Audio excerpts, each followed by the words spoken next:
Hello hi welcome back my YouTube channel. आपका अपने channel my education अड्डा पर स्वागत है। कैसे हो आप लोग? आई होप आप लोग अच्छे होंगे, बेहतरीन होंगे और अपने एग्जाम की तैयारी बहुत ही बेहतरीन ढंग से आप लोग कर रहे होंगे। हाँ, ओके। मैं ललिता कौशिक एक बार फिर आपका अपने चैनल माय एजुकेशन अड्डा में बहुत बहुत स्वागत करती हूँ। सबको राधे राधे, जय श्री कृष्ण, जय शिव शंभू, जय महाकाल, सबको गुड इवनिंग। हाँ जी, सब लोग जल्दी जल्दी लाइव आ जाएंगे और हिंदी का सेक्शन शुरू करते हैं आज आपका।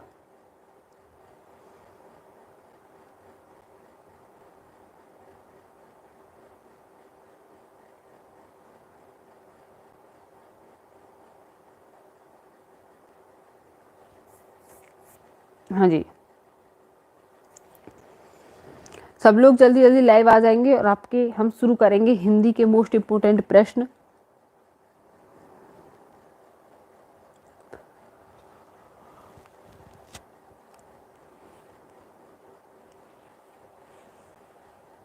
सबको गुड इवनिंग, सबको गुड इवनिंग। हाँ जी, बिल्कुल।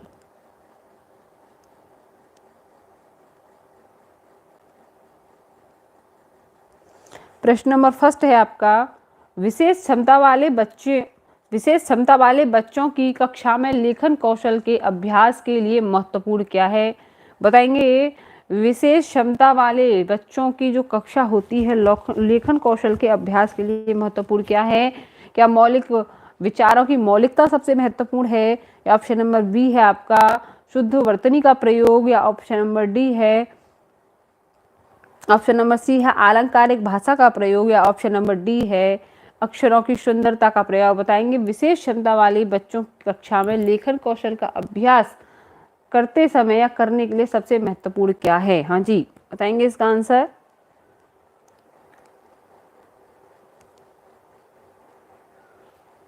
क्या है? बिल्कुल ऑप्शन नंबर ए, विचारों की मौलिकता। ऑप्शन नंबर ए बिल्कुल राइट आंसर है। यह लेखन कौशल के लिए अभ्यास के लिए सबसे महत्वपूर्ण है। ऑप्शन नंबर ए बिल्कुल राइट आंसर है। अगले प्रश्न पर चलेंगे।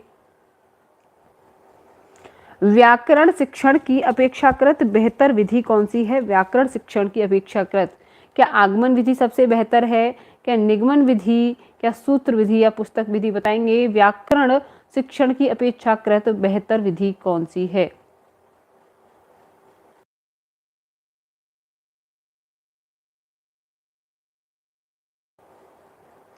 हाँ जी, व्याकरण शिक्षण की अपेक्षाकृत सबसे बेहतर विधि कौन सी है? तो बिल्कुल कौन सी विधि होती है? आगमन विधि। ऑप्शन नंबर फर्स्ट बिल्कुल राइट आंसर है आपका। यानी कि व्याकरण शिक्षण की अपेक्षाकृत सबसे बेहतर विधि है आपकी आगमन विधि। ऑप्शन नंबर फर्स्ट बिल्कुल राइट आंसर है। अगला प्रश्न है प्रश्न नंबर थर्ड। भाषा और लिपि के संदर्भ में कौन सा कथन सही है? भाषा और लिपि के संदर्भ में कौन सा कथन सही है? ऑप्शन नंबर फर्स्ट है आपका एक भाषा विशेष की लिपि विशेष ही लिखी जा सकता है, विशेष में ही लिखी जा सकती है, या ऑप्शन नंबर बी है प्रत्येक भाषा की एक निश्चित लिपि होती है, या ऑप्शन नंबर सी भाषा की समृद्ध के लिए केवल लिपि ही उत्तरदायी होती है, या ऑप्शन नंबर डी है किसी भी भाषा को किसी भी लिपि में लिखा जा सकता है? बताएंगे। भाषा और लिपि के संदर्भ में कौन सा कथन सही है?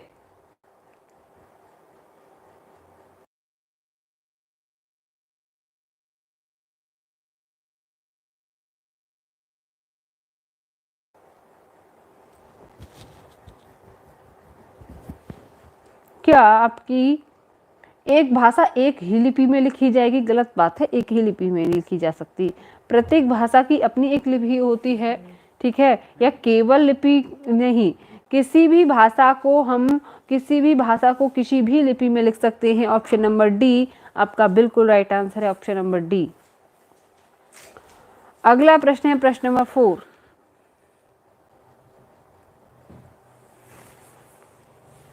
प्रश्न नंबर 4 है पाठ पढ़ने पढ़ाने के बाद किस तरह के सवाल बच्चे की समझ का मूल्यांकन करने में सहायक नहीं होते? यानी कि पाठ पढ़ने पढ़ाने के बाद किस तरह के जो सवाल होते हैं जो बच्चे के मूल्यांकन में सहायक नहीं होते?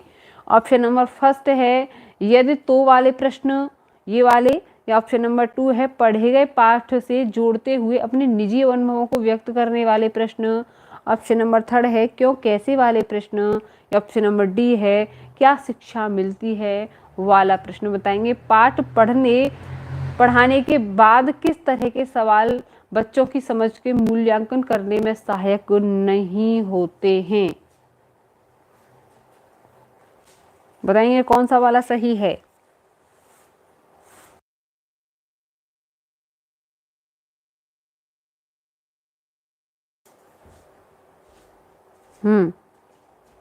बिल्कुल, कौन से सहायक नहीं होते हैं देखते हैं।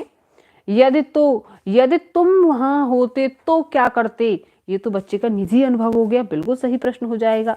अपने निजी अनुभवों को व्यक्त करना ये तो ठीक है ही है। ठीक है, क्या शिक्षा मिली वाला प्रश्न लास्ट में कंक्लूजन जो निकलता है कि आपको इस चैप्टर को पढ़ के क्या सीखा, ये वाला भी ठीक है। लेकिन ये कह रहा है मूल्यांकन में सहायक कौन से नहीं होते, क्यों कैसे वाले प्रश्न, ऑप्शन नंबर सी बिल्कुल राइट आंसर है। अगला प्रश्न है प्रश्न नंबर 5। बच्चों के भाषा विकास की क्रमिक प्रगति का रिकॉर्ड रखने में कौन सा सर्वाधिक सहायक है। बच्चों की जो भाषा विकास की प्रगति होती है उसके रिकॉर्ड में कौन सा सहायक है। शिक्षक डायरी सहायक है, पोर्टफोलियो सहायक है, लिखित परीक्षा या उत्तर पुस्तिकाएं आपकी या नोटबुक बताएंगे बच्चों के प्रगति के विकास में कौन सा उत्तरदायी है। बताएंगे क्वेश्चन नंबर 5 का कौन सा होगा। ओके, ममता भी बता रही हैं, प्रियंका भी बता रही हैं, बिल्कुल कौन सा होगा। पोर्टफोलियो यानी कि बच्चे की प्रगति, रुचि अरुचि सबके बारे में जिसमें लिखा जाता है वो पोर्टफोलियो होता है। Option number C, option number B बिल्कुल राइट आंसर है आपका। अगला प्रश्न है प्रश्न नंबर 6। भाषा कौशलों के संबंध में कौन सा कथन सही है। भाषा कौशलों के संबंध में ऑप्शन नंबर ए है भाषा कौशल परस्पर अंतः संबंधित होते हैं। ऑप्शन नंबर बी है भाषा कौशल परस्पर अंतः संबंधित नहीं होते। सी है भाषा कौशल एक दूसरे पर प्रभाव नहीं डालते। या ऑप्शन नंबर डी है आपका भाषा कौशल स्तरानुसार सीखे जाते हैं। बताएंगे भाषा कौशल के बारे में कौन सा सही है। प्रियंका ए बता रही हैं, पुन्नू कुमारी ए बता रही हैं, पूनम कुमारी भी ए बता रही हैं, सारथी ये बता रही हैं, प्रियंका बिल्कुल कौन सा वाला होगा। भाषा कौशल अंतः संबंधित होते हैं, एक दूसरे जुड़े हुए होते हैं। ऑप्शन नंबर ए आपका बिल्कुल राइट आंसर है। अगला प्रश्न है आपका प्रमुख भाषाई कौशल के अंतर्गत इनमें से कौन सा नहीं आता। भाषाई कौशल के अंतर्गत कौन सा नहीं आता। क्या सुनना नहीं आएगा, क्या बोलना नहीं आएगा, कि हंसना कि लिखना। बताएंगे भाषाई कौशल के अंतर्गत कौन सा नहीं आता इनमें से। क्या सुनना नहीं आएगा, क्या बोलना, कि हंसना कि लिखना। बताएंगे भाषाई कौशल कौन सा नहीं है। ममता सी, प्रियंका भी सी बता रही हैं, पुन्नू कुमार भी डी बता रहे हैं, सारथी सी, गुंजा सी, देव सी बता रही हैं, प्रियंका गुप्ता भी सी बता रहे हैं। कौन सा नहीं है आपका। तो हंसना नहीं होता, सुनना, बोलना, पढ़ना, सुनना, बोलना, लिखना और पढ़ना। ठीक है, ये चारों कैसे होते हैं आपके भाषाई कौशल होते हैं, हंसना नहीं होता। ऑप्शन नंबर सी आपका बिल्कुल राइट आंसर है। अगला प्रश्न है प्रश्न नंबर 8। निम्न में से कौन सा पठन का प्रकार नहीं है। पठन का प्रकार कौन सा नहीं है। स्वस्वर पठन होता है, मौन पठन होता है, द्रुत पठन होता है या अर्थ पठन होता है। बताएंगे पठन का कौन सा वाला प्रकार नहीं है। पठन का कौन सा वाला प्रकार नहीं है बताएंगे आप लोग। क्या स्वस्वर पठन नहीं होता, क्या मौन पठन नहीं होता, क्या अर्थ पठन या द्रुत पठन।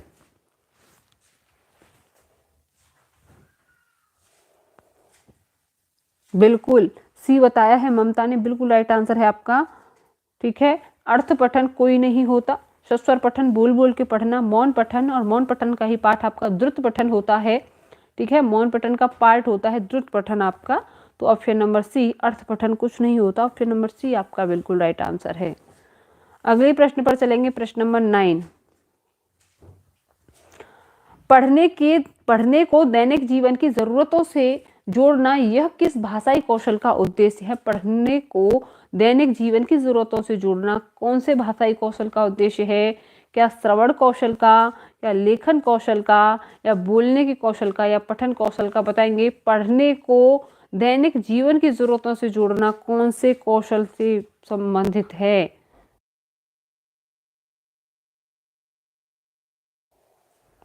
क्या पढ़ने को किससे जोड़ना? पढ़ने को दैनिक जीवन की क्रियाओं से जोड़ना, दैनिक जीवन से जोड़ना कौन से कौशल से इसका उद्देश्य है आपका?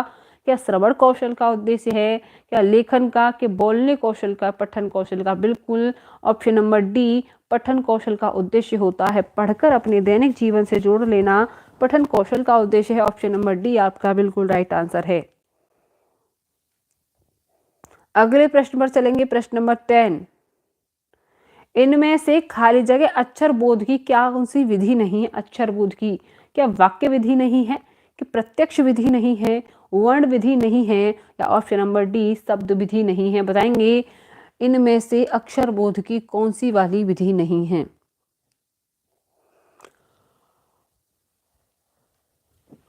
हाँ जी, बताएंगे इसका आंसर। इनमें से अक्षर बोध की कौन सी विधि नहीं है? क्या वाक्य विधि नहीं है, प्रत्यक्ष विधि, या आपकी वर्ण विधि? हाँ बिल्कुल, प्रमोद भी बता रहे हैं, प्रियंका भी बता रही हैं, ठीक है, राजू भी बता रहे हैं। बिल्कुल प्रत्यक्ष यानी कि डायरेक्ट मेथड आपकी अक्षर बोध विधि नहीं है। आज में कोई भी वर्ड नहीं सिखाया जाता, कोई अक्षर वगैरह नहीं सिखाई जाती, ये डायरेक्ट मेथड होता है। इसमें भाषा एक भाषा से दूसरी भाषा डायरेक्ट मेथड में सिखाई जाती है, बिना मातृभाषा को मध्यस्थ बनाए। तो ऑप्शन नंबर बी आपका बिल्कुल राइट आंसर है, यही आपकी अक्षर बोध विधि नहीं है। अगला प्रश्न है प्रश्न नंबर 11। प्राथमिक स्तर पर एक अध्यापिका संज्ञा पढ़ाते समय पहले संज्ञा की परिभाषा बताती है, उसके बाद उससे संबंधित उदाहरण समझाती है। अध्यापिका व्याकरण शिक्षण की कौन सी विधि अपना रही है? दोबारा सुनेंगे प्रश्न। एक प्राथमिक स्तर पर एक अध्यापिका है, संज्ञा पढ़ाते समय पहले संज्ञा की परिभाषा बताती है, उसके बाद उससे संबंधित उदाहरण बताती है। अध्यापिका व्याकरण शिक्षण की कौन सी विधि अपना रही है? प्रत्यक्ष विधि अपना रही है, या सूत्र विधि, या आगमन विधि, या निगमन विधि? हाँ जी, बताएंगे कौन सा वाला सही है?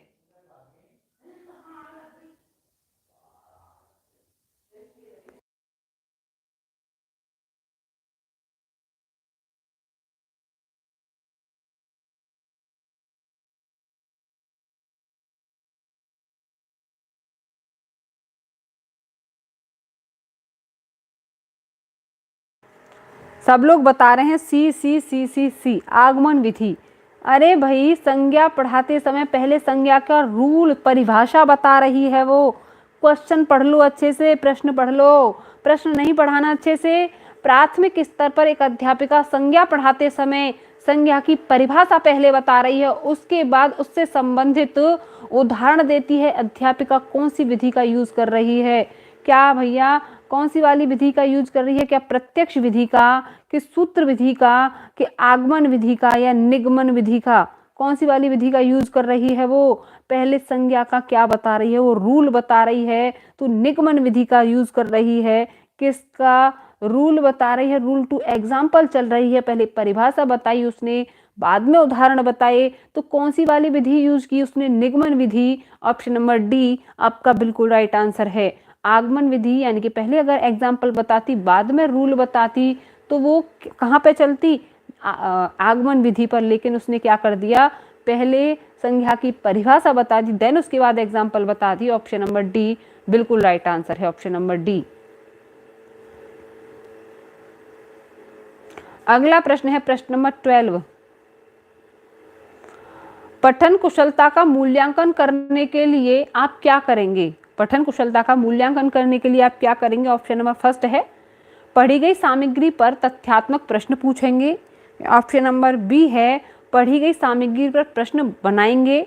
ऑप्शन नंबर सी है पुस्तक के किसी पाठ की पंक्तियों को बनवाएंगे, या ऑप्शन नंबर डी है बच्चों से जोर जोर से बोलकर पढ़ने के लिए कहेंगे ताकि उच्चारण की जांच हो सके। बताएंगे पठन कुशलता का मूल्यांकन करने के लिए आप क्या करेंगे? हाँ जी, पठन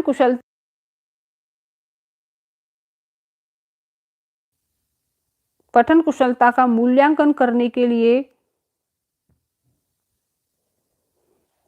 ताकि आपका जांच हो सके। बताएंगे कौन सा वाला सही है? बिल्कुल, जो लोग भी डी बता रहे हैं, बच्चों से जोर जोर कर पढ़ने के लिए कहेंगे ताकि क्या हो सके, उच्चारण की जांच हो सके, पठन कुशलता की जांच हो सके। ऑप्शन नंबर डी बिल्कुल राइट आंसर है, जो भी बता रहे हैं सारथी, पूनम, राजू। ठीक है, बिल्कुल आपका डी बिल्कुल राइट आंसर है। प्रश्न नंबर 13, पठित अंश पर प्रश्नों का निर्माण करवाने से, पढ़े हुए अंश पर और प्रश्नों का निर्माण करवाने से क्या होता है? प्रश्न नंबर फर्स्ट, प्रश्न बैंक तैयार हो जाता है जिसका प्रयोग प्रश्न पत्र बनाने में किया जाता है। ऑप्शन नंबर बी है बच्चों को ऊर्जा समय व्यर्थ चला जाता है, या ऑप्शन नंबर सी है बच्चों की पढ़कर समझने की योग्यता का आकलन होता है, या ऑप्शन नंबर डी है प्रश्न पत्र बनाने में आसानी होती है। बताएंगे पठित अंश के प्रश्नों को बनवाने से बच्चों में किसका निर्माण होता है या क्या होता है?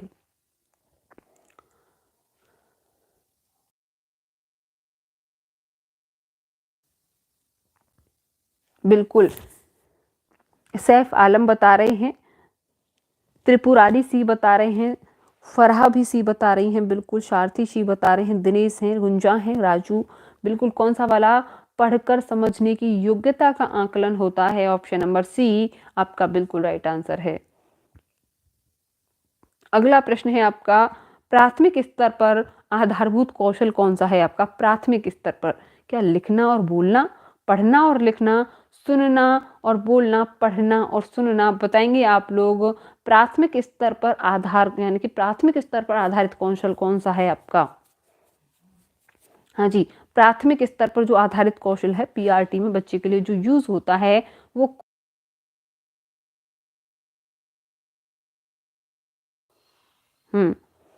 सी बिल्कुल क्या होता है? सुनना, सुनना और बोलना प्राथमिक स्तर पर होते हैं। ये पढ़ना और लिखना बाद में आता है। सबसे पहले बच्चा क्या करता है? सुनना स्टार्ट कर देता है, देन उसके बाद बोलना स्टार्ट कर देता है। प्राथमिक स्तर पर यही आपके दोनों आधारभूत कौशल होते हैं। ऑप्शन नंबर सी बिल्कुल राइट आंसर है। अगला है प्रश्न नंबर 15, ये क्या कह रहा है? बच्चों की श्रवण योग्यता का विकास करने में सर्वाधिक सहायक है। क्या कौन सा? श्रवण योग्यता का विकास करना है तो सबसे ज्यादा सहायक क्या है? भाषा प्रयोगशाला, या ऑप्शन नंबर बी है ऑडियो टेप, या ऑप्शन नंबर सी है शब्दों का श्रुतलेख, या ऑप्शन नंबर आपका डी है परस्पर बातचीत। बताएंगे बच्चों की श्रवण योग्यता का विकास करने में सर्वाधिक सहायक क्या है? हाँ जी, बच्चों की श्रवण योग्यता में सर्वाधिक विकास करने वाला कौन सा है? शब्दों का श्रुतलेख, परस्पर बातचीत, ऑडियो टेप या भाषा प्रयोगशाला?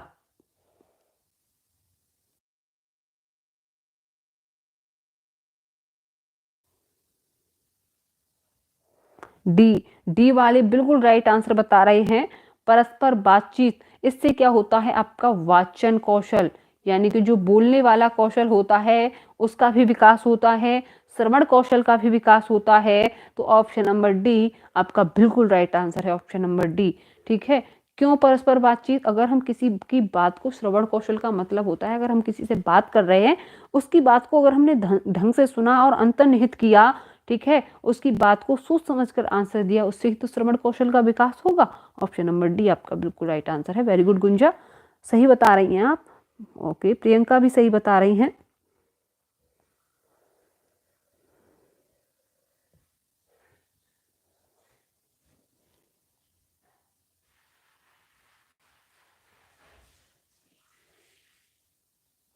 अगला प्रश्न है प्रश्न नंबर 16, उच्च कक्षाओं में साहित्य साध्य है और भाषा कौशल साधन है।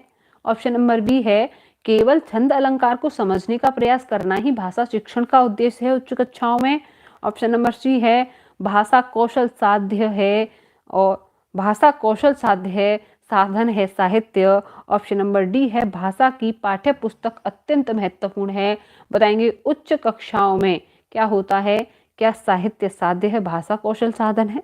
ठीक है, क्या केवल अलंकार छंद का ही इंपोर्टेंस है उस वाली क्लास में, भाषा कौशल साध्य और साहित्य साधन है।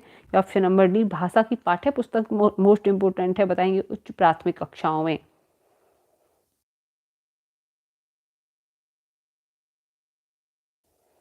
बिल्कुल, कौन सा वाला सही होगा आपका, भाषा कौशल साध्य और आपका साधन है साहित्य उच्च प्राथमिक कक्षाओं में। कौन सी, उच्च प्राथमिक कक्षाओं में भाषा कौशल साध्य होता है लेकिन साधन साहित्य होता है। लेकिन वही आपका क्या पूछते, वही आपका कहाँ पर प्राथमिक स्तर पर पूछते तो भाषा कौशल साधन होता, साहित्य साध्य होता।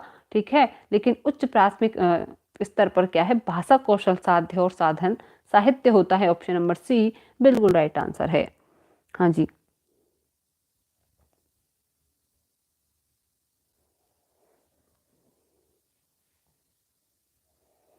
अगला प्रश्न है आपका, अगला प्रश्न नंबर 17।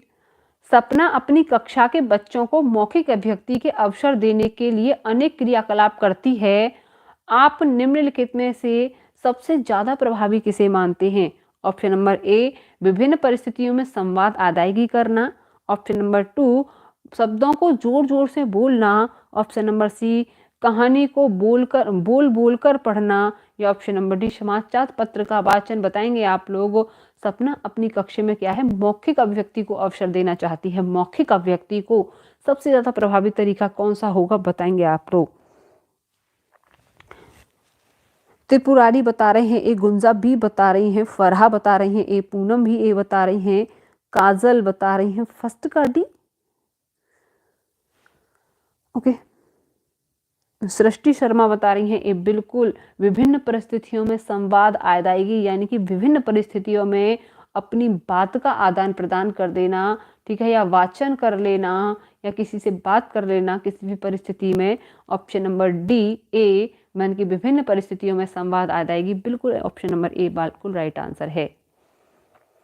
अगला प्रश्न है प्रश्न नंबर 18। उच्च प्राथमिक स्तर पर मुहावरे लोकोक्तियों के शिक्षण के संबंध में आपके लिए सर्वाधिक सर्वाधिक उपयुक्त क्या है, आपके लिए सर्वाधिक उपयुक्त क्या है। ऑप्शन नंबर ए है मुहावरे लोकोक्तियों का वाक्यों में प्रयोग करना, ये सबसे इंपोर्टेंट है। ऑप्शन नंबर बी है अधिक से अधिक मुहावरे लोकोक्तियों के प्रयोग द्वारा भाषा को आलंकारिक बनाना। ऑप्शन नंबर सी है संदर्भानुसार मुहावरे और लोकोक्तियों के प्रयोग को समझना और उनका प्रयोग करना। या ऑप्शन नंबर डी है मुहावरे लोकोक्तियों के अर्थ को समझने का प्रयत्न करना। बताएंगे आप लोग कौन सा वाला सही है।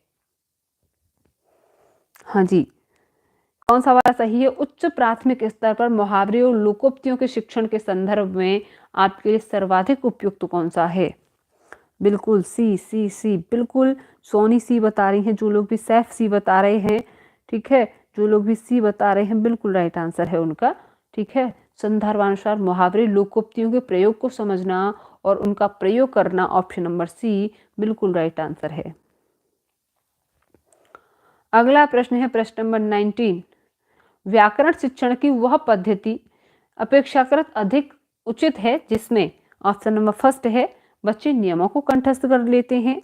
ऑप्शन नंबर बी बच्चे उदाहरणों से नियमों की ओर जाते हैं। ऑप्शन नंबर सी है आपका बच्चे नियमों से उदाहरण की ओर जाते हैं। या ऑप्शन नंबर डी बच्चे सूत्रों का प्रयोग करते हैं। बताएंगे कौन सी वाली सबसे ज्यादा उचित है, इसमें व्याकरण शिक्षण की पद्धति में सबसे ज्यादा उचित कौन सी वाली पद्धति को माना जाएगा।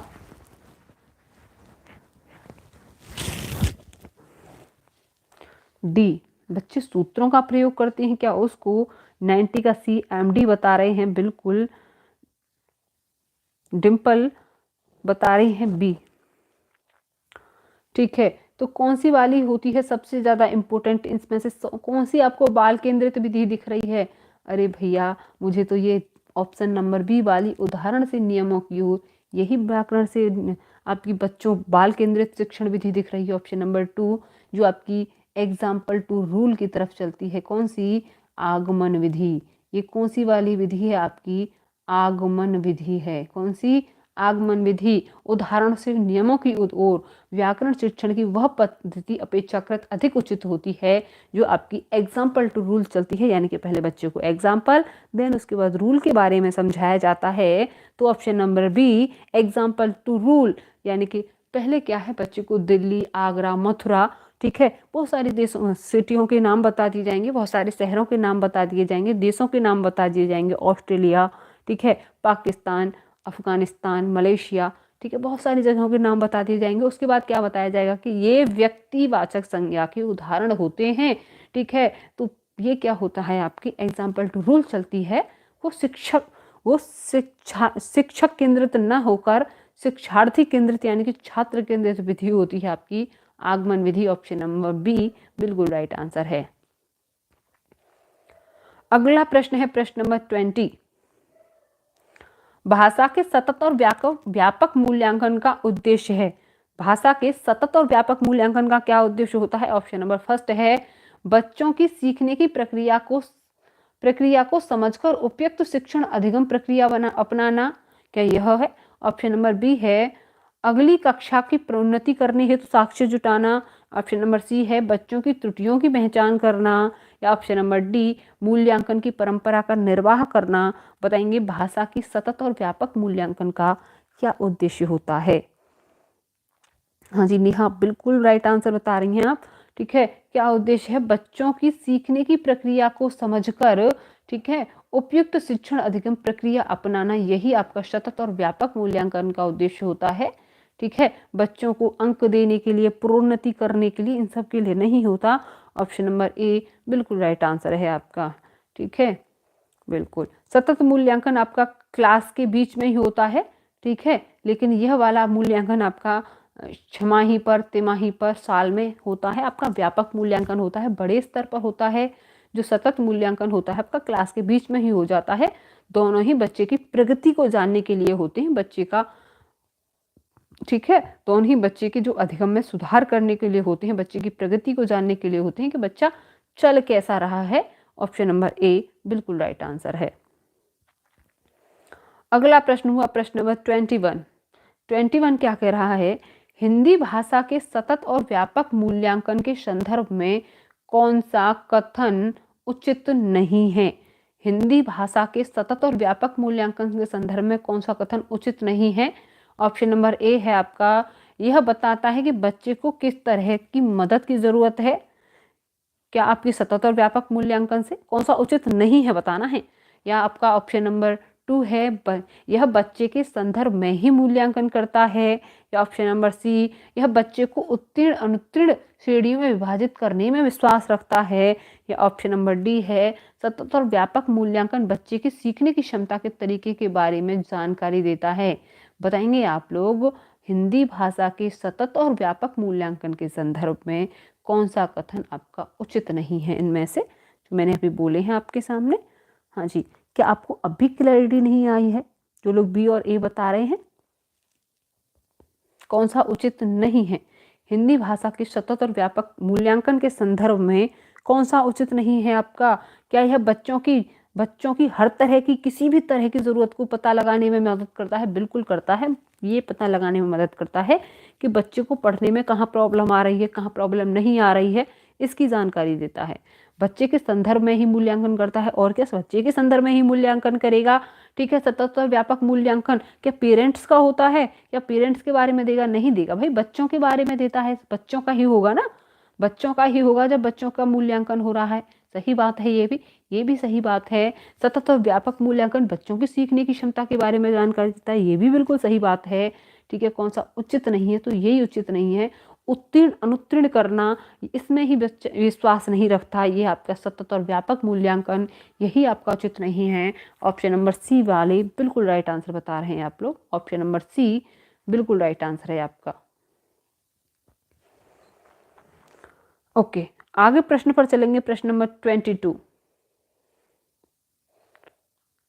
पढ़ना कौशल में सबसे ज्यादा महत्वपूर्ण क्या है? पढ़ने की गति होनी चाहिए आपको, अर्थ और अनुमान होना चाहिए, शब्दों का उच्चारण, वर्गों की पहचान। बताएंगे पढ़ना कौशल में सबसे ज्यादा महत्वपूर्ण क्या होता है?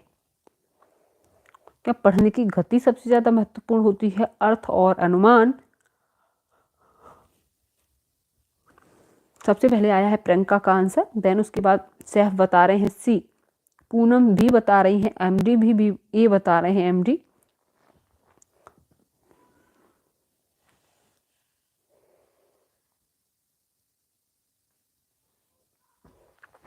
कौन सा वाला होगा आपका? पढ़ना कौशल में सबसे ज्यादा महत्वपूर्ण क्या होता है आपका? तो क्या होता है आपका? अर्थ एवं अनुमान। ऑप्शन नंबर ए बी बिल्कुल राइट आंसर है, ऑप्शन नंबर बी बिल्कुल राइट आंसर है। सोनी गुड नाइट, नींद आ रही है सोनी को इनको। अगला प्रश्न है आपका प्रश्न नंबर 23। प्राथमिक स्तर पर बच्चे किस प्रकार की कविताएं पसंद करते हैं? प्राथमिक स्तर पर जिसमें मूल्य हो वो वाली, ऑप्शन नंबर बी है जिनमें योग्यता हो वो वाली पसंद करते हैं, या जिनमें नवीन शब्दों का भंडार हो, या ऑप्शन नंबर डी जिनमें तुकबंदी हो। बताएंगे आप लोग प्राथमिक स्तर पर बच्चे किस प्रकार की कविता पसंद करते हैं?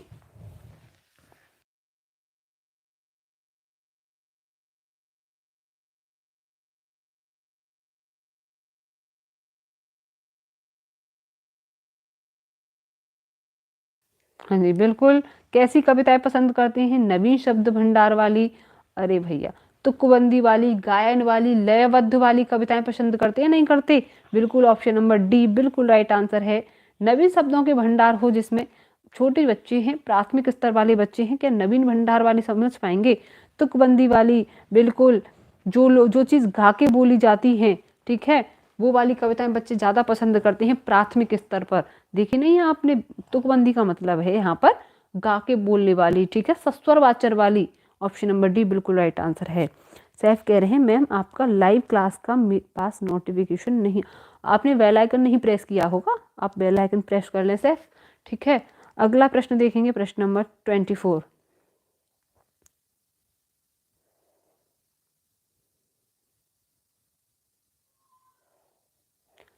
अगला प्रश्न है, निम्नलिखित में से कौन सी विधा का अनिवार्यतः सस्वर पठन किया जाना अपेक्षित है? कौन सी विधा है जिसको हम सस्वर पठन करेंगे? क्या निबंध का, एकांकी, जीवनी या आत्मकथा? बताएंगे कौन सी विधा का अनिवार्यतः सस्वर पठन किया जाना अपेक्षित है? बताएंगे कौन सा वाला सही होगा आपका इसमें?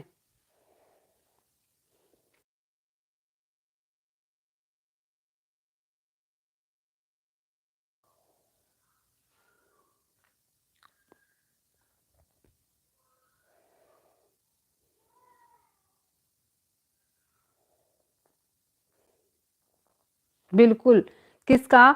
एकांकिका, ठीक है। आत्मकथा का हम नहीं कर सकते, किसी की जीवनी का भी हम स्वस्वर पठन नहीं कर सकते, निबंध का भी नहीं कर सकते। एकांकिका हम स्वस्वर पठन कर सकते हैं। ऑप्शन नंबर बी बिल्कुल राइट आंसर है आपका।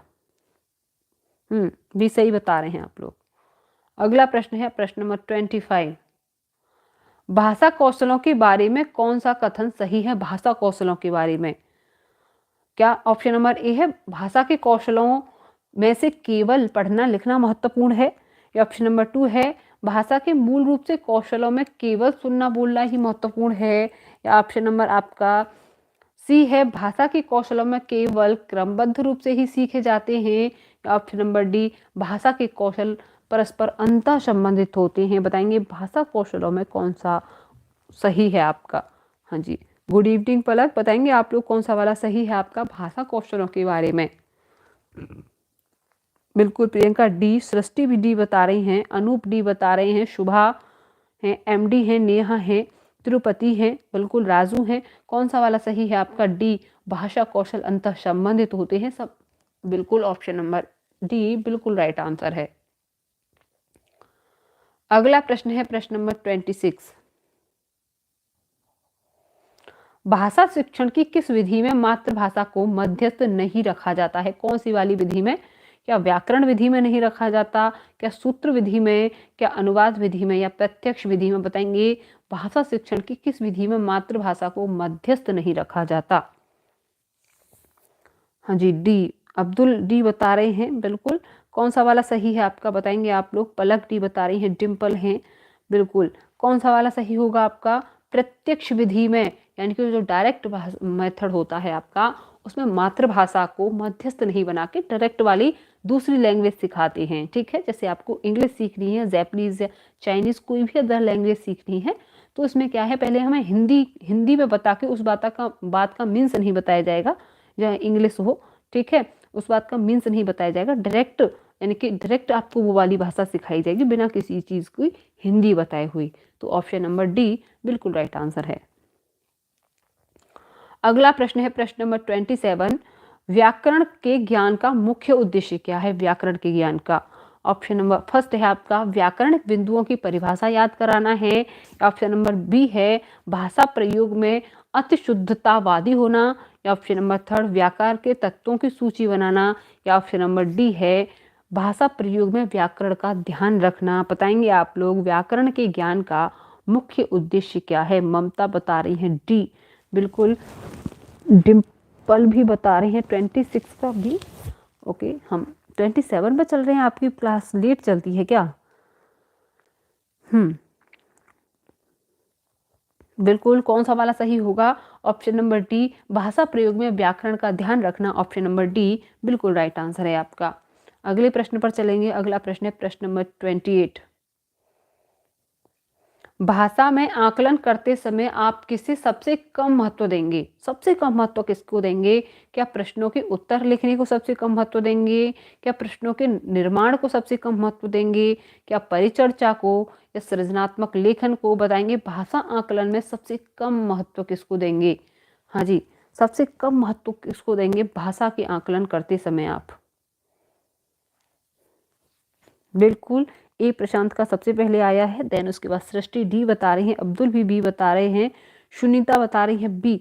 तो भाषा के आकलन करते समय क्या हम प्रश्नों के निर्माण को, ये तो सबसे ज़्यादा देंगे, तो सही बात कह रहा है भैया, लेकिन सबसे कम किसको देंगे? इसको तो हम खूब देंगे, सृजनात्मक लेखन को, इसको भी परिचर्चा को हम खूब देंगे, प्रश्नों के निर्माण को भी हम खूब सारा महत्व देंगे, लेकिन सबसे कम प्रश्नों के उत्तर लिखना, यानी कि एकदम बंधा बधाया प्रश्नों का उत्तर होता है ना, कि बिल्कुल एक सीमित लिमिटेड लैंग्वेज में हो जाता है आपका, तो बिल्कुल ऑप्शन नंबर ए बिल्कुल राइट आंसर है आपका। प्रश्न नंबर 29 देखेंगे। प्रश्न नंबर 29 क्या कह रहा है? भाषा में सतत और व्यापक मूल्यांकन का क्या उद्देश्य है? ऑप्शन नंबर ए है केवल बच्चों की कमियां जानना, इसका ये मतलब होता है सतत और व्यापक मूल्यांकन का, या ऑप्शन नंबर बी है आपका केवल यह जानना कि बच्चों ने कितना सीखा है, या ऑप्शन नंबर सी बच्चों के उत्तीर्ण अनुत्तीर्ण की श्रेणी में रखना, या ऑप्शन नंबर डी है बच्चे द्वारा सीखी गई प्रक्रिया को जानना और समझना। बताएंगे आप लोग सतत और व्यापक मूल्यांकन का क्या उद्देश्य होता है? बताएंगे आप लोग सतत और व्यापक मूल्यांकन का क्या उद्देश्य होता है? बिल्कुल डी डी डी, बिल्कुल राजू सही बता रहे हैं, बच्चों द्वारा भाषा सीखने की प्रक्रिया को जानना समझना, यही किसका सतत और व्यापक मूल्यांकन का उद्देश्य होता है। ऑप्शन नंबर डी बिल्कुल राइट आंसर है। अगले प्रश्न पर चलेंगे 30। प्रश्न नंबर 30 क्या कह रहा है?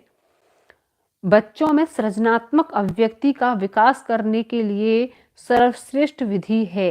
बच्चों में सृजनात्मक अभिव्यक्ति का विकास करना है तो सबसे बेस्ट विधि कौन सी होगी आपकी? ऑप्शन नंबर फर्स्ट है पढ़ी गई कहानी को संक्षेप में लिखवाना, या ऑप्शन नंबर टू है भूकंप आने पर तबाही हुई सबके बारे में अपने अनुभव लिखवाना, क्या तबाही हुई थी भूकंप आने पर इसके बारे में बात करना, या ऑप्शन नंबर सी है आपका 2 दिन के अवकाश के लिए पत्र लिखवाना, या ऑप्शन नंबर डी मेरा आदर्श विद्यालय पर निबंध लिखवाना। बताएंगे बच्चों में सृजनात्मक अभिव्यक्ति का विकास करने के लिए सर्वश्रेष्ठ विधि कौन सी है इसमें से? क्या पढ़ी गई कहानी को संक्षेप में लिखवा देंगे? हमने कोई कहानी बताई बहुत कहेंगे कि आप इसको संक्षेप में लिख दीजिए। क्या 2 दिन के अवकाश के लिए पत्र लिखवाना, मेरा आदर्श विद्यालय? अरे भैया बच्चे के अनुभव को सबसे ज़्यादा इम्पोर्टेंस देनी है इसमें, किसको? बच्चे के अनुभव को, भूकंप आने पर क्या तबाही हुई, ठीक है, उसके बारे में बच्चे के अनुभव जानना। ऑप्शन नंबर बी आपका बिल्कुल राइट आंसर है। ठीक है,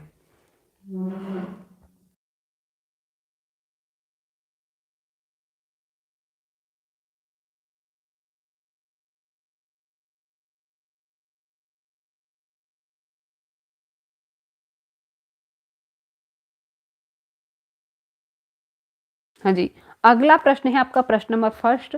30 प्रश्न हम कंप्लीट कर चुके हैं। आप मुझे 30 प्रश्नों का फीडबैक बता सकते हैं जो भी पहले से जुड़े हुए हैं बच्चे।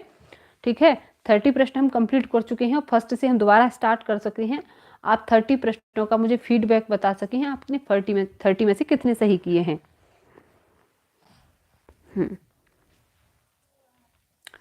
ओके, अगला प्रश्न करेंगे हम प्रश्न नंबर फर्स्ट। स्वस्वर वाचन का मुख्य उद्देश्य क्या होता है? स्वस्वर वाचन का क्या पढ़ने में आनंद की अनुभूति करना, यह होता है। ऑप्शन नंबर 2 है बच्चों की पढ़ने संबंधी झिझक को समाप्त करना, क्या यह होता है पढ़ने स्वस्वर पठन का आपका उद्देश्य। या आपका ऑप्शन नंबर सी है बोल बोल कर पढ़ना, या ऑप्शन नंबर डी है द्रुत गति से वाचन। बताएंगे आप लोग स्वस्वर पठन का क्या उद्देश्य होता है।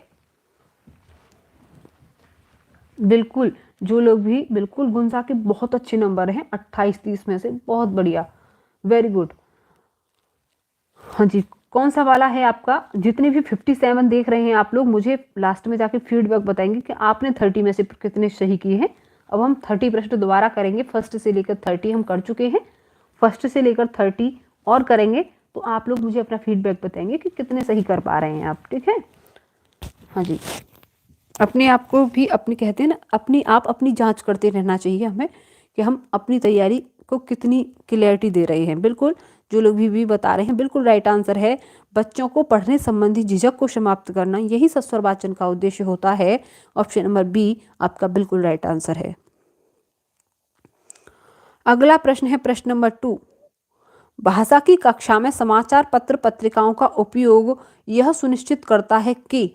ऑप्शन नंबर फर्स्ट है शिक्षक सामग्री का उपयोग हो रहा है, यह। ऑप्शन नंबर बी है बच्चों की भाषा पर समाचार पत्र पत्रिकाओं का प्रभाव पड़े, या ऑप्शन नंबर सी है बच्चों को मुख्य शीर्षक याद हो जाए, या ऑप्शन नंबर डी है बच्चे प्रमाणित लेख समाचार पत्र समाचार आदि पर अपनी प्रतिक्रिया की क्षमता रखते हैं। बताएंगे कौन सा वाला सही होगा आपका इसमें। भाषा की कक्षा में समाचार पत्र पत्रिकाओं का उपयोग यह सुनिश्चित करता है कि। बताएंगे आप लोग कौन सा वाला सही होगा आपका इसमें। बिल्कुल, कौन सा वाला सही होगा? D D D. बिल्कुल, जो लोग भी डी बता रहे हैं बिल्कुल राइट आंसर है उनका। बच्चे प्रामाणित लेख समाचार पत्र आदि पर अपनी प्रतिक्रिया देने की क्षमता रखते हैं। Option number D, option number D आपका बिल्कुल राइट आंसर है। हाँ जी, बिल्कुल डी आपका बिल्कुल राइट आंसर है। अगले प्रश्न पर चलेंगे। अगला प्रश्न है प्रश्न नंबर 3। स्वस्वर पठन का मुख्य उद्देश्य क्या होता है? स्वस्वर पठन का मौन पठन करना, क्या यह होता है। बच्चों की पढ़ने संबंधी झिझक को समाप्त करना, बोल बोल कर पढ़ना, द्रुत पठन। क्वेश्चन रिपीट हो गया। बताएंगे स्वस्वर पठन का मुख्य उद्देश्य क्या होता है। देखिए, मौन पठन का ही ये टाइप होता है द्रुत पठन। द्रुत पठन मौन पठन का ही पार्ट होता है, और ये बोल बोल कर पढ़ना ये स्वस्वर पठन का पार्ट होता है। ठीक है, तो आपका पढ़ने संबंधी झिझक को समाप्त करना ही आपका पठन ये होता है। तो रिपीट हो गया आपका प्रश्न, कोई बात नहीं। अगला प्रश्न देखेंगे, प्रश्न नंबर 4। उच्च प्राथमिक स्तर पर व्याकरणिक पक्षों शब्दों की बारीकियों के आकलन के संदर्भ में सबसे अधिक महत्वपूर्ण कौन सा है? बताएंगे आप लोग। उच्च प्राथमिक स्तर पर व्याकरणिक पक्षों की बारीकियों को जानने के लिए सबसे आकलन के संदर्भ में सबसे अधिक महत्वपूर्ण कौन सा है आपका? ऑप्शन नंबर फर्स्ट है आपका क्या परिभाषाओं को जानना सबसे अधिक महत्वपूर्ण होता है। ऑप्शन नंबर बी शब्दकोशीय शब्द संपदा का ज्ञान, या ऑप्शन नंबर सी है संदर्भ में व्याकरण, या ऑप्शन नंबर डी पाठ्य पुस्तकीय व्याकरणिक नियमों को जानना। बताएंगे आप लोग सबसे ज्यादा इंपॉर्टेंट कौन सा होता है। हाँ जी, बताएंगे उच्च प्राथमिक स्तर पर व्याकरण पक्षों शब्दों की बारीकियों के आकलन के संदर्भ में सबसे अधिक महत्वपूर्ण कौन सा है। बताएंगे आप लोग प्रश्न नंबर 4 का आंसर।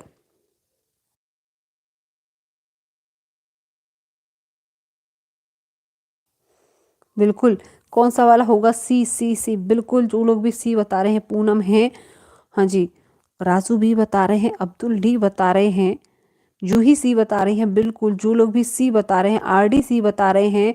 बिल्कुल, संदर्भ में व्याकरण समझना, बच्चे की समझ पर वर्क करना है। किस पर? बच्चे की समझ पर।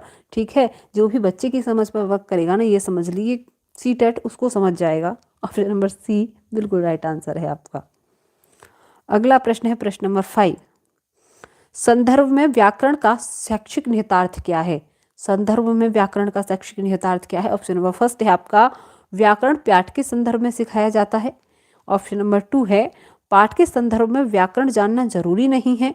ऑप्शन नंबर सी व्याकरण और संदर्भ दोनों अलग हैं। या ऑप्शन नंबर डी व्याकरण का संदर्भ पाठ्य पुस्तक में ही होता है। बताएंगे आप लोग शैक्षिक निहितार्थ संदर्भ में व्याकरण का। हाँ जी, बताएंगे कौन सा वाला सही है?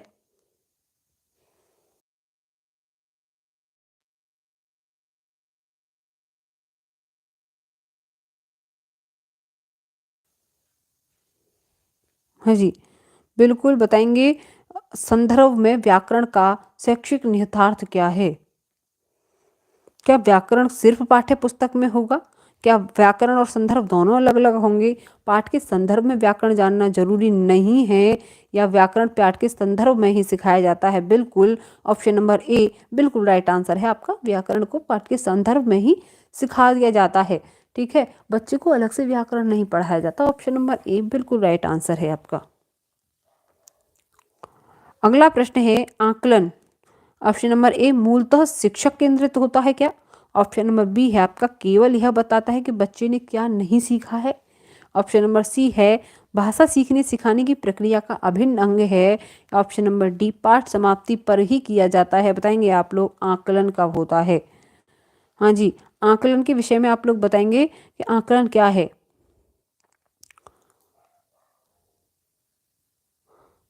हाँ जी, आकलन मूलतः शिक्षक केंद्रित होता है क्या? शिक्षक अपने लिए आकलन करता है, केवल यह बताता है कि बच्चे ने क्या सीखा है। बिल्कुल आरडी सी बता रहे हैं, सुनीता बता रही हैं, एमडी सी, सुनील कुमार ए बता रहे हैं, पूनम बता रही हैं सी, जूही भी सी। बिल्कुल जो लोग भी सी बता रहे हैं सीखने सिखाने प्रक्रिया का अभिन्न अंग है। ऑप्शन नंबर सी बिल्कुल राइट आंसर है आकलन। आकलन कितने 2 टाइप के होते हैं, तो दोनों ही प्रकार से मोस्ट इंपोर्टेंट होते हैं आपकी। सतत आकलन भी बहुत इंपॉर्टेंट है आपका, जो क्लास के ही बीच में कर लिया जाता है। सतत आकलन या मूल्यांकन भी कह सकते हैं। और आपका व्यापक आकलन भी जरूरी होता है। ऑप्शन नंबर 3 बिल्कुल राइट आंसर है आपका। अगले प्रश्न पर चलेंगे, प्रश्न नंबर 7। सतीश 7वीं कक्षा का विद्यार्थी है। वह निबंध लिखते समय यह कुंजिया गाइड में रटी हुई भाषा का प्रयोग करता है। किसमें? गाइड में जो भाषा लिखी होती है ना उसका प्रयोग करता है, रटी हुई। इसके कारणों में सबसे कमजोर कारण कौन सा हो सकता है आपका? ऑप्शन नंबर फर्स्ट है उसकी लिखित भाषा पर पकड़ नहीं है। या ऑप्शन नंबर बी है उसके विचार करने का सामर्थ्य नहीं है। या ऑप्शन नंबर सी सृजनात्मक लेखन की शिक्षण पद्धति उचित नहीं है। या ऑप्शन नंबर डी उसकी मौखिक भाषा बेहद कमजोर है।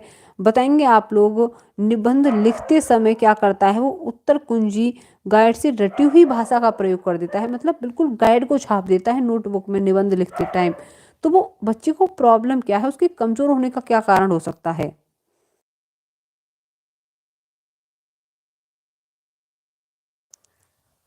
हम्म क्या उसे भाषा की लिखित पकड़ नहीं है? भैया वो लिख तो पा रहा है, लिख तो रहा है, चाहे रट के लिख रहा हो, ये तो गलत बात है। उसके विचार करने की सामर्थ्य नहीं है। विचार तो कर रहा है, चाहे रट के कर रहा हो, रट के कर रहा है ना, कर तो रहा है, सृजनात्मकता भी कर रहा है। ठीक है, लेकिन उसकी जो मौखिक मौखिक जो भाषा है उसकी, ठीक है, वो क्या है? बेहद कमजोर है। ऑप्शन नंबर डी आपका बिल्कुल राइट आंसर है। ठीक है, लिखते समय उत्तर कुंजी रट तो पा रहा है ना, वो उसकी सृजनात्मकता काम तो कर रही है। ठीक है, किसी चीज को रट रट पा रहा है, वो बुद्धि तो काम कर रही है उसकी ऑब्जेक्टली। ठीक है, लेकिन उसकी जो मौखिक भाषा है ना, जो वो बना सकता है अलग अपनी लैंग्वेज में लिखना, ठीक है, वही उसकी कमजोर है। ऑप्शन नंबर डी आपका बिल्कुल राइट आंसर है। कविता बिल्कुल राइट आंसर है, बता रही है कविता शर्मा। बिल्कुल संजना भी सही बता रही हैं, रजनी डी बता रही हैं, लेकिन ये भी सही है इनका।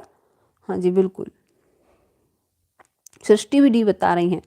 अगला प्रश्न है आपका प्रश्न नंबर 8। पढ़ना सीखने में वास्तव में पढ़ना सीखने का वास्तव में सबसे अच्छा तरीका यह है कि बच्चे, ऑप्शन नंबर फर्स्ट है आपका 12 खड़ी अच्छी तरह से याद कर लें। या ऑप्शन नंबर बी बिना मात्रा वाले शब्दों की वर्तनी बता सकें। या डी चित्र के साथ अनुमान लगाना सीखें। या ऑप्शन नंबर सी सबसे पहले वर्षों नहीं वर्णों की पहचान करना सीखें आपकी। यहाँ वर्ष नहीं वर्ण आएगा। ठीक है, बताएंगे कौन सा वाला सही है। 12 खड़ी को रट लें, बिना मात्रा वाले शब्द की वर्तनी पकड़ सकें, बताएंगे आप लोग कौन सा वाला सही है।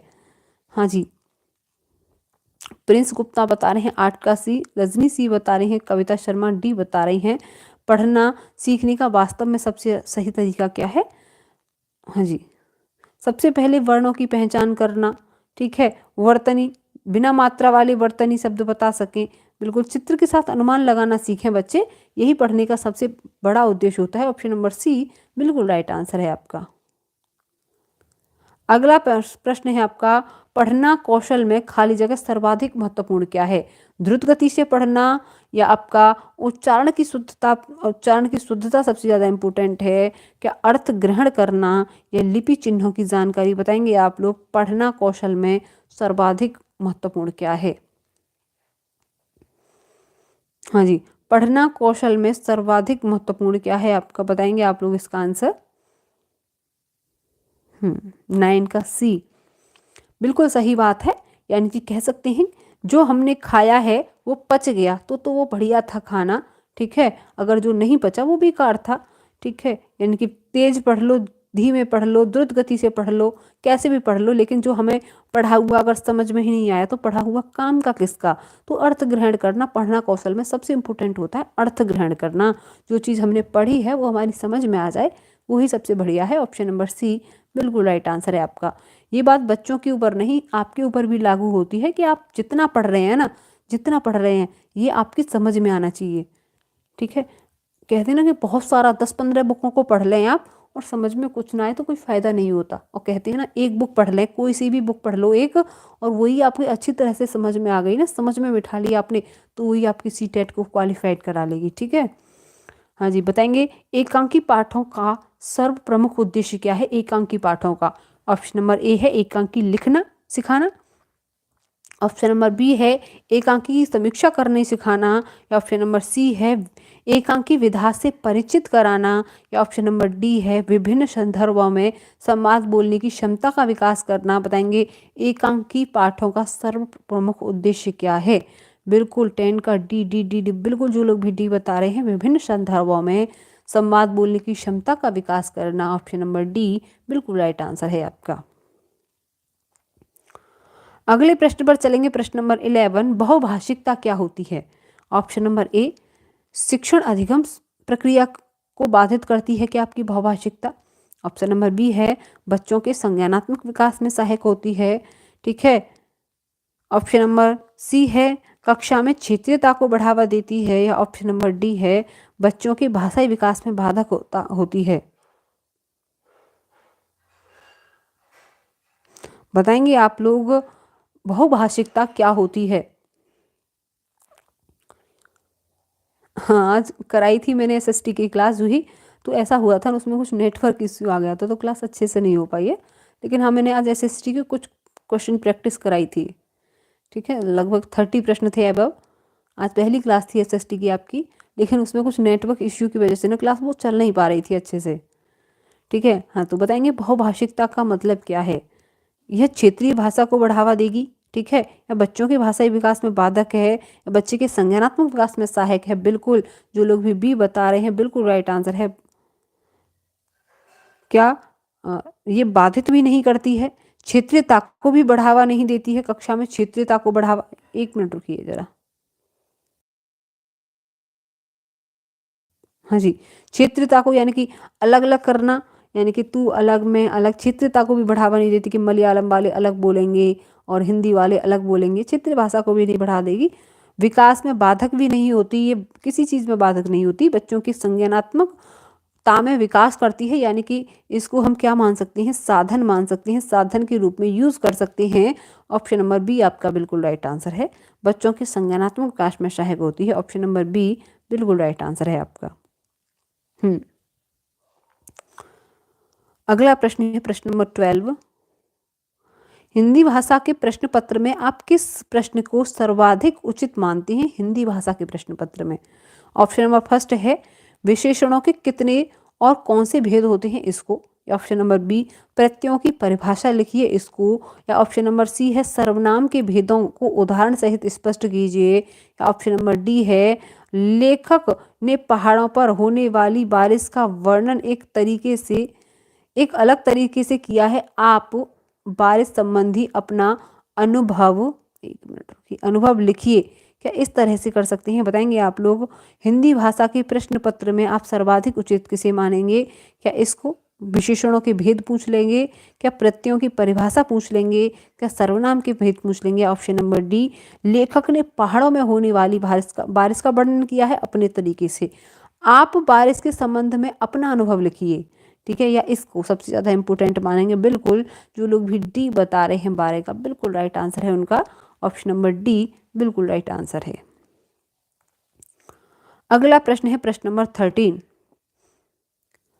छात्र की मौखिक अभिव्यक्ति की योग्यता का मूल्यांकन करते समय निम्न में से सबसे आवश्यक क्या है? बच्चों की क्या करनी है? मौखिक अभिव्यक्ति की योग्यता का मूल्यांकन करना है। तो सबसे ज़्यादा इम्पोर्टेंट क्या है? शुद्ध उच्चारण होना चाहिए, उचित गति होनी चाहिए उसकी, व्याकरण सम्मत भाषा का प्रयोग होना चाहिए। उपरोक्त सभी बताएंगे छात्र की मौखिक अभिव्यक्ति की योग्यता का मूल्यांकन करते समय निम्न में से क्या आवश्यक है?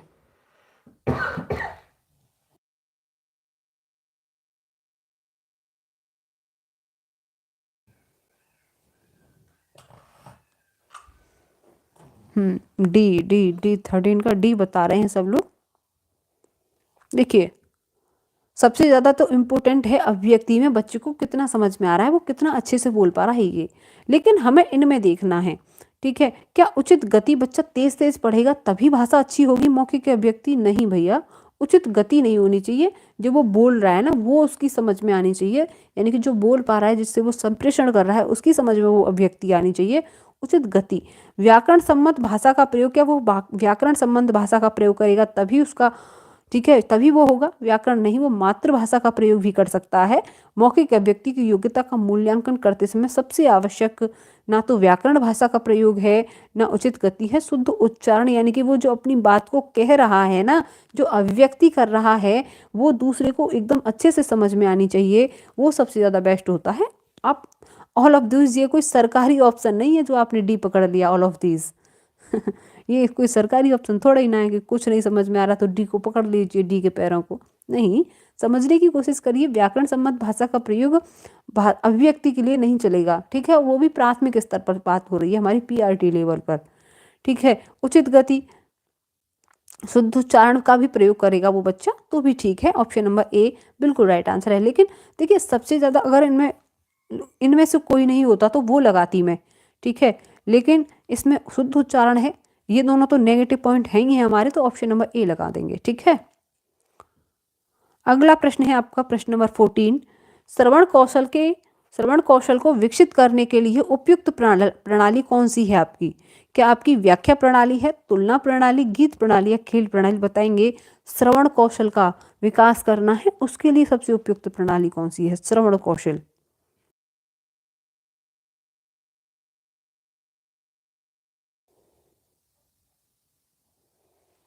हाँ जी, सी बता रहे हैं सब लोग बिल्कुल। कौन सी वाली प्रणाली सबसे इंपॉर्टेंट होगी? गीत प्रणाली, ऑप्शन नंबर सी आपका बिल्कुल राइट आंसर है, श्रवण कौशल का विकास करने के लिए। अगला प्रश्न है प्रश्न नंबर 15।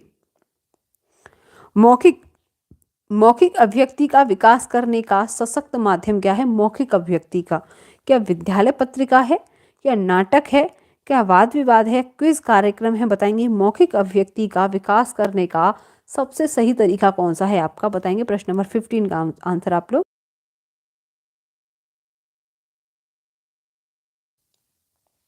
बिल्कुल, क्या होना चाहिए? वाद विवाद होनी चाहिए, चर्चा पर कार्य करना चाहिए बच्चा, ठीक है, चर्चा करना चाहिए, वाद विवाद करना चाहिए। इसे मौखिक अभिव्यक्ति बहुत ही अच्छे से होती है ना, जैसे कि डिबेट वगैरह होती हैं, ये वाद विवाद ही होता है। डिबेट वगैरह जो होती है स्कूलों में उसमें मौखिक अभिव्यक्ति का विकास होता है। ऑप्शन नंबर सी बिल्कुल राइट आंसर है। अगला प्रश्न है प्रश्न नंबर 16। विशेष आवश्यकता वाले बच्चों की भाषा का आकलन करते समय ऑप्शन नंबर फर्स्ट है उन्हें प्रश्न संख्या में विशेष छूट मिलनी चाहिए, या ऑप्शन नंबर बी है उन्हें अधिक अंक देने का प्रयास करना चाहिए, या ऑप्शन नंबर सी है उनकी क्षमता और सीमाओं का ध्यान रखना चाहिए, या ऑप्शन नंबर डी है उनके प्रति दया भाव रखनी चाहिए। बताएंगे विशेष आवश्यकता वाले बच्चों का आकलन करते समय आप क्या करेंगे? बिल्कुल, डिम्पल सी बता रही हैं राहत हफ्सा, सृष्टि है, सुनीता है, सोनाली है, शिवा है, ठीक है, सबा है, राहत है। बिल्कुल, कौन सा वाला सही है आपका? बता रहे हैं बिल्कुल सब लोग कौन सा? सी, उनकी क्षमता और सीमा को ध्यान में रखना चाहिए। ऑप्शन नंबर सी आपका बिल्कुल राइट आंसर है। प्रश्न नंबर 17 पर चलेंगे। त्रिभाषा सूत्र में शास्त्रीय भाषा कौन सी है? अरबी, हिंदी, जर्मन या मलयालम? बताएंगे त्रिभाषा सूत्र है ना, उसमें आपकी शास्त्रीय भाषा कौन सी है? शास्त्रीय भाषा।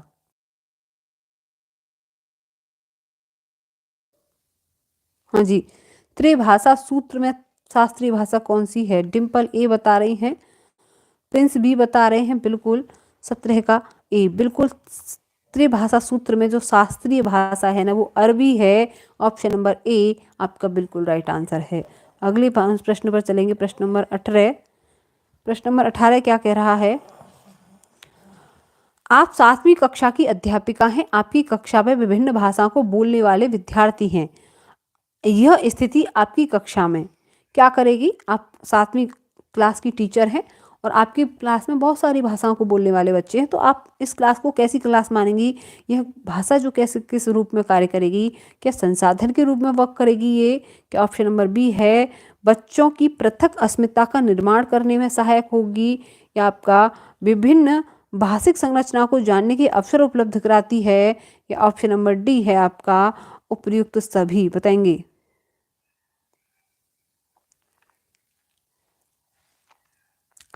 हाँ जी,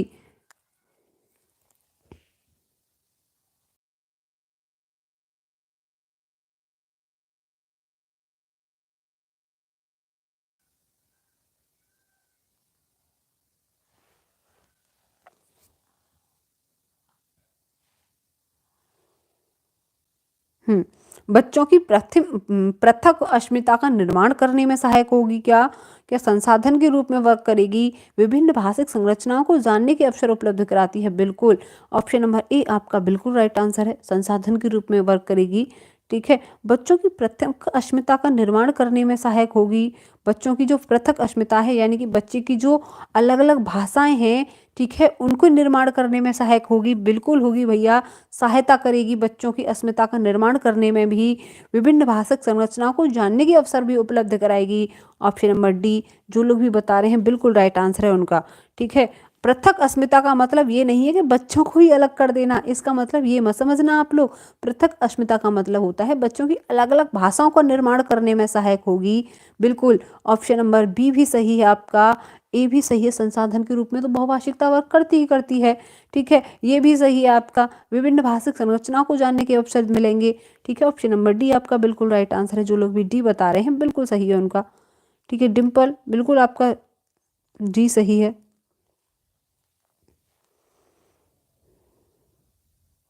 अगला प्रश्न है प्रश्न नंबर 19। कविता शिक्षण में आप सर्वाधिक महत्व किसको देंगे? ऑप्शन नंबर फर्स्ट है कविता का भावपूर्ण पठन और रसानुभूति को। ऑप्शन नंबर बी है कविता में अलंकारों की पहचान को। ऑप्शन नंबर सी कविता का भाव विश्लेषण, या ऑप्शन नंबर डी कविता के तत्वों के आधार पर उसकी समीक्षा। बताएंगे कविता में आप सर्वाधिक महत्व किसको देंगे?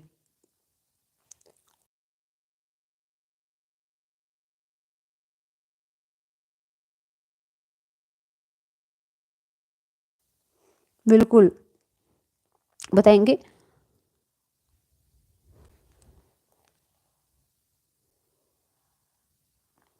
कनकलता बता रही हैं ए। बिल्कुल, सुनीता कुमारी बता रही हैं ए। हाँ जी, जूही, राहत अफसा, सृष्टि है। बिल्कुल ए ए ए जो लोग भी ए आंसर बता रहे हैं बिल्कुल राइट आंसर है उनका।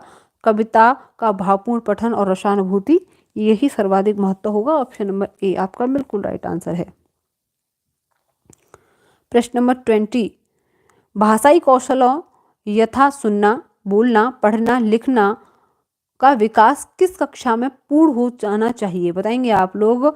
जो भाषाई कौशल होते हैं आपके, चारों कौशल, लिखना, पढ़ना, बोलना, सुनना, ठीक है, ये किस क्लास में कंप्लीट हो जाना चाहिए? क्लास 2 में, ठीक है, 3 में, 5 में, 8 में? बताएंगे आपके भाषाई कौशल सुनना, बोलना, पढ़ना, लिखना का विकास किस कक्षा में पूर्ण हो जाना चाहिए?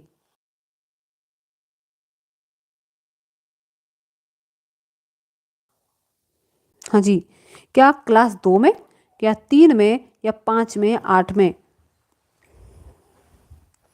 2। कनकलता बता रही हैं बी, सुनीता भी बता रही हैं, डिम्पल भी बता रही हैं, सोनी सी बता रही हैं, शिवा सी बता रहे हैं, प्रिंस गुप्ता ए बता रहे हैं क्लास 2 में। हाँ जी, बताएंगे कौन सा वाला सही होगा आपका? एमडी बता रहे हैं बी। बिल्कुल, जो लोग भी बी बता रहे हैं, कक्षा 3 में बच्चे को सुनना भी, सुनता तो बच्चा पहले से ही है, और सुनना और बोलना तो बच्चे को क्लास फर्स्ट में भी आता है। फिर कक्षा 2 में बच्चा पढ़ना, सॉरी, लिखना भी सीख लेता है क्लास 2 तक। देन उसके बाद उसको क्या है, पढ़ना भी आ जाता है। यानी कि वो कौन से कौशल सीख लेता है कक्षा 3 तक? चारों कौशलों पर सीख लेता है। ऑप्शन नंबर थर्ड, बच्चे को चारों कौशल आ जाने चाहिए। ऑप्शन नंबर थर्ड आपका बिल्कुल, सेकंड आपका कक्षा 3 बिल्कुल राइट आंसर है। कक्षा 3 में बच्चे को चारों कौशल आ जाने चाहिए। अगला प्रश्न है आपका, भाषा आकलन में कौन सा तत्व सर्वाधिक महत्वपूर्ण है? सुलेख। ऑप्शन नंबर बी है आपका भाषिक संरचनाओं पर आधारित प्रश्न। ऑप्शन नंबर थर्ड है विविध अर्थ वाले प्रश्न पूछना। ऑप्शन नंबर डी श्रुतलेख। बताएंगे भाषा आकलन में कौन सा तत्व सर्वाधिक महत्वपूर्ण है?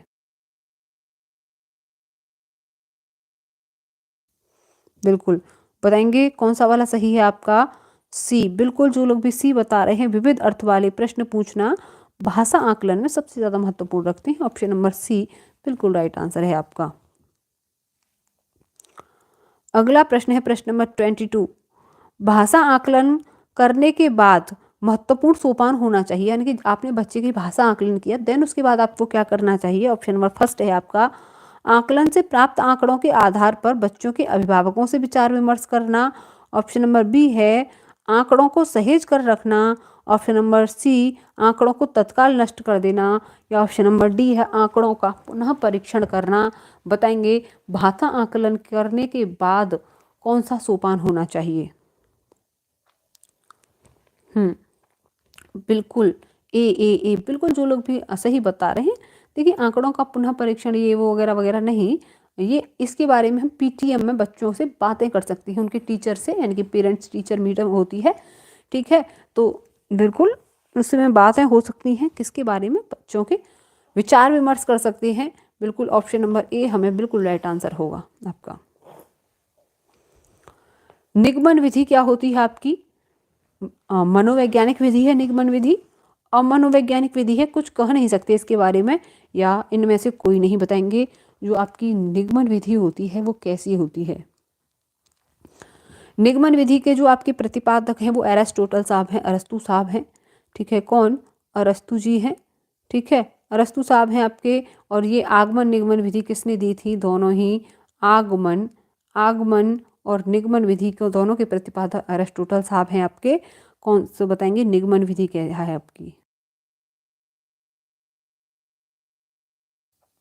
हाँ जी, ए, 23 का ए बिल्कुल राइट आंसर है। जो लोग भी ए बता रहे हैं, यह एक मनोवैज्ञानिक विधि है। निगमन विधि कैसी? एक मनोवैज्ञानिक विधि है आपकी। ऑप्शन नंबर ए बिल्कुल राइट आंसर है आपका।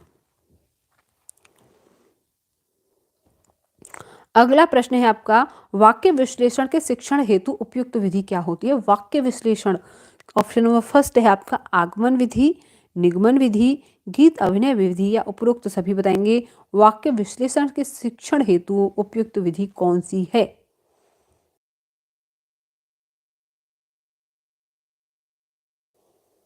हाँ जी, वाक्य विश्लेषण के संबंध में कौन सी विधि उपयुक्त है आपकी? बिल्कुल बताएंगे 24 का, 13 का डी। आप इतना पीछे चलते हैं, मुझे पता नहीं चलता, इतना पीछे कैसे आंसर देते हैं आप? क्या आपकी क्लास पीछे चलती है? आप पीछे खुद पीछे चलाती हैं उस क्लास को?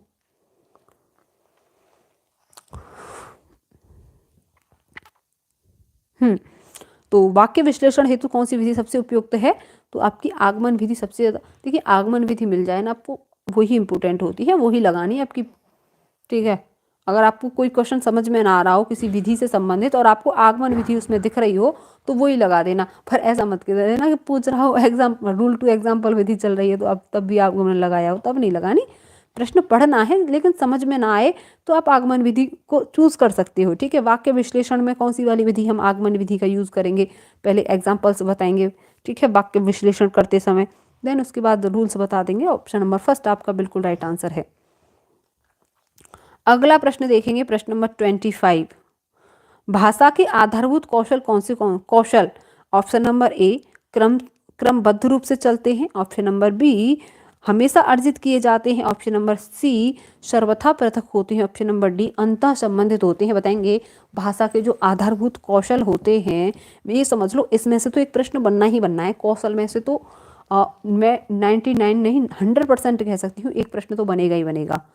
एक या दो प्रश्न तो आपको भाषा कौशल में से देखने को मिलेंगे अपने हिंदी वाले पेपर में। ठीक है, हाँ, तो भाषा कौशल आधारभूत से कैसे होते हैं? अंतः संबंधित होते हैं। ऑप्शन नंबर डी आपका बिल्कुल राइट आंसर है, ऑप्शन नंबर डी। अगला प्रश्न है प्रश्न नंबर 26।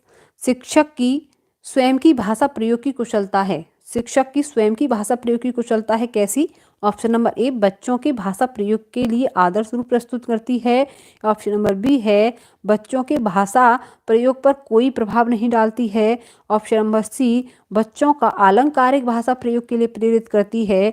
या ऑप्शन नंबर डी बच्चों को भाषा का अनुकरण करने के लिए बाध्य करती है। बताएंगे आप लोग शिक्षक की स्वयं की भाषा प्रयोग की कुशलता क्या है? डिम्पल डी बता रही हैं, प्रिंस गुप्ता डी, पता नहीं किसका बता रहे हैं आप लोग, बताएंगे इसका आंसर।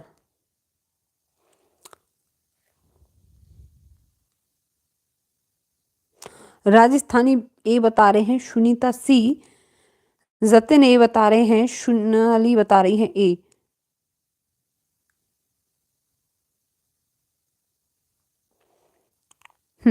जो लोग भी ए बता रहे हैं बिल्कुल राइट आंसर है उनका। देखिए अनुकरण के लिए बाध्य नहीं करेगा, हम बच्चे को किसी चीज के लिए बाध्य नहीं कर सकते कि उसको वो काम करना ही करना है। अलंकार प्रेरित कर सकते हैं लेकिन भाषा प्रयोग के लिए, अलंकारिक भाषा प्रयोग के लिए प्रेरित नहीं कर सकते। ठीक है, कोई प्रभाव नहीं पड़ता। टीचर एक आदर्श रूप में वर्क करता है तो बच्चों की भाषा प्रयोग के लिए आदर्श रूप प्रस्तुत करती है जो टीचर की भाषा होती है। ऑप्शन नंबर ए आपका बिल्कुल राइट आंसर है। क्या नाम है इनका? डिम्पल बघेल प्रताप जी, आपने बड़ा लंबा नाम रखा है डिम्पल। अगला प्रश्न है आपका प्रश्न नंबर 27। भाषा की पाठ्य पुस्तक में एक पाठ एकांकी के रूप में है आप। ऑप्शन नंबर फर्स्ट है एकांकी में आए पात्रों के संवाद याद कराएंगे। ऑप्शन नंबर बी है आपका शिक्षार्थी से एकांकी पढ़वाने के बाद उसका मंचन करवाएंगी। ऑप्शन नंबर 3 है एकांकी के मुख्य संवाद लिखवाएंगी। ऑप्शन नंबर डी हाव भाव के साथ एकांकी पढ़कर सुनाएंगी। बताएंगे कौन सा वाला सही है आपका? हाँ जी, एकांकी का पाठ है एक, उसके रूप में आप क्या कर सकती हैं? क्या आपके पात्रों को रट्टा मरवा देंगी बच्चों को उनको? गलत बात है रट्टा मरवाना। ठीक है, एकांकी के मुख्य संवाद याद लिखवाएंगी। ठीक है, या हाव भाव के साथ पढ़कर सुनाएंगे। शिक्षार्थी से एकांकी पढ़वाने के बाद उसका मंचन करवाएंगी। बिल्कुल बच्चों से करवाएंगे ना, बच्चे को देखेंगे बच्चे ने क्या क्या सीखा है। ठीक है, ऑप्शन नंबर बी आपका बिल्कुल राइट आंसर है। जो लोग भी बता रहे हैं, कनकलता बिल्कुल राइट आंसर बता रही है। शिक्षार्थी से एकांकी पढ़वाने के बाद उसका मंचन करवाएंगे। ऑप्शन नंबर बी आपका बिल्कुल राइट आंसर है। अगला प्रश्न है प्रश्न नंबर 28। लिखना और पढ़ना सीखने के संदर्भ में कौन सा कथन सबसे उपयुक्त है? लिखना और पढ़ना। ऑप्शन नंबर फर्स्ट है पढ़ना सीखने की तुलना में लिखना सीखना जटिल है। ऑप्शन नंबर बी है लिखना सीखने की तुलना में पढ़ना ज़्यादा जटिल है। ऑप्शन नंबर सी दोनों कौशल एक दूसरे से एक एक करके सीखे जाते हैं। ऑप्शन नंबर डी है लिखना पढ़ना सीखना समान रूप से अंतः संबंधित हैं। बताएंगे आप लोग लिखना एवं पढ़ना सीखने के संदर्भ में कौन सा उपयुक्त है? हाँ जी, लिखना और पढ़ना सीखने के संदर्भ में कौन सा उपयुक्त है? बिल्कुल जो लोग भी डी बता रहे हैं बिल्कुल राइट आंसर है। ऑप्शन नंबर डी लिखना और पढ़ना समान रूप से अंतः संबंधित होते हैं। लिखना पढ़ना नहीं, लिखना पढ़ना बोलना, बोलना और आपका सुनना। ठीक है, चारों कौशल क्या होते हैं? अंतः संबंधित होते हैं। ऑप्शन नंबर डी आपका बिल्कुल राइट आंसर है। Okay okay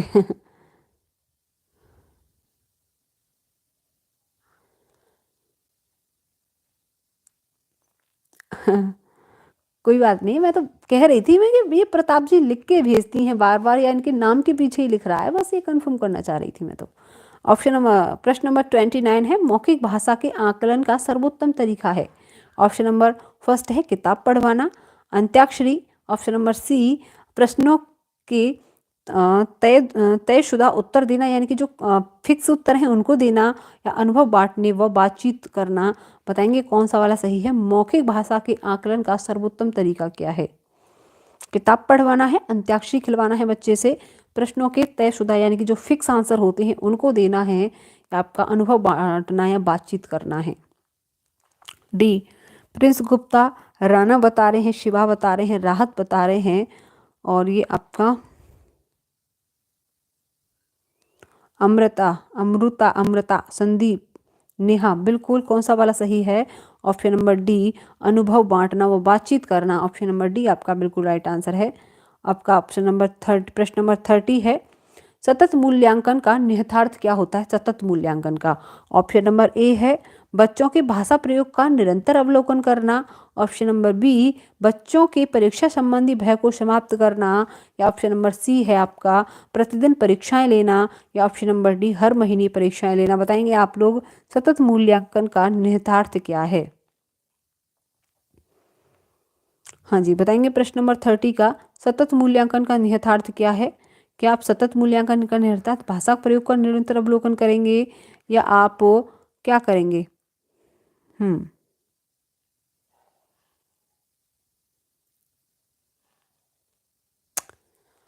B B B, बिल्कुल जो लोग भी बता रहे हैं। क्या भाषा परीक्षा को समाप्त करना? नहीं नहीं, परीक्षाएं लेना नहीं नहीं, ये होता है बच्चों की भाषा का प्रतिदिन अवलोकन करना। ऑप्शन नंबर ए बिल्कुल राइट आंसर होगा। रचनात्मक मूल्यांकन, सतत मूल्यांकन जो क्लास में होता है, ठीक है, जो क्लास में होता है, पढ़ाते पढ़ाते समय होता है, हर टाइम होता है, बच्चों की भाषा का निरंतर अवलोकन करना। ऑप्शन नंबर ए आपका बिल्कुल राइट आंसर है, ऑप्शन नंबर ए। ठीक है, ऑप्शन नंबर ए आपका बिल्कुल राइट आंसर है। और आज ये हमारी क्लास का लास्ट प्रश्न था। टोटल आपके कितने 60 प्रश्न हो गए हैं आज की क्लास में। रोज आपके मोस्ट इम्पोर्टेंट 60 प्रश्न चलते हैं। ठीक है, मोस्ट इम्पोर्टेंट हैं सारे।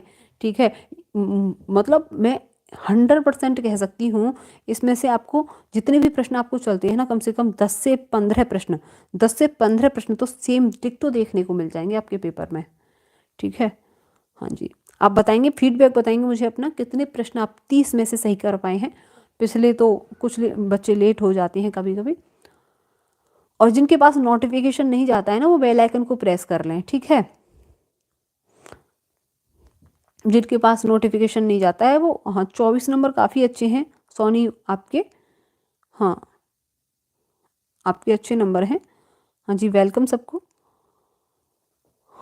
Thank you so much. राहत अफसा, बिल्कुल वेलकम भाई। हाँ जी, ठीक है, ओके। तो देखो, मैं आपके कई बार क्लियर कर चुकी हूँ। मैंने आपको कई बार बताया है कि 8 बजे आपकी सीडीपी की क्लास होती है। अगर आपके पास नोटिफिकेशन भी नहीं आता तो आप 8 बजे आ सकते हैं सीडीपी की क्लास में। ठीक है, आपकी 9:30 पर हिंदी की क्लास हो सकती है, हो सकता है मैम एक आध 2-4 मिनट लेट हो जाए, 9:30 की जगह 9:34 पे कर ले, है ना। 2-4 मिनट हो सकता है, क्लास को स्टार्ट करने में भी तो 2-4 मिनट का टाइम लग जाता है ना। तो 9:30 पर आपको आ जाना है, लेकिन क्लास आपकी 9:30 पर ही शुरू हो जाती है अक्सर। लेट कभी कभी हो जाती हूँ मैं, जैसे कि क्लास नेट इश्यू हो जाता है। ठीक है, तो ठीक है, तो चलो, thank you for watching. Please like से subscribe my YouTube channel. I hope आपको क्लास पसंद आई होगी। पसंद आई हो तो सब लोग चैनल को लाइक कर दें। ठीक है, शेयर कर लें, बेल आइकन को प्रेस कर लें, जिससे कि आपको क्लास का नोटिफिकेशन चला जाए। ठीक है, सो राधे राधे, गुड नाइट सबको। हाँ, क्लास मैंने आपको कई बार बताया है 9:30 पर शुरू होती है, 9:30 पर शुरू होती है क्लास आपकी। ठीक है, हिंदी की क्लास 9:30 पे होती है, सीडीपी की 8 बजे होती है। और आपकी जो ईवीएस और हिंदी की क्लास है वो उसकी मैथ्स की क्लास है वो 1 बाय 1 होती हैं दिन में। ठीक है, उसका नोटिफिकेशन देख लिया करें आप। चलो ठीक है, गुड नाइट सबको, सबको good night, have a nice day, Radhe Radhe.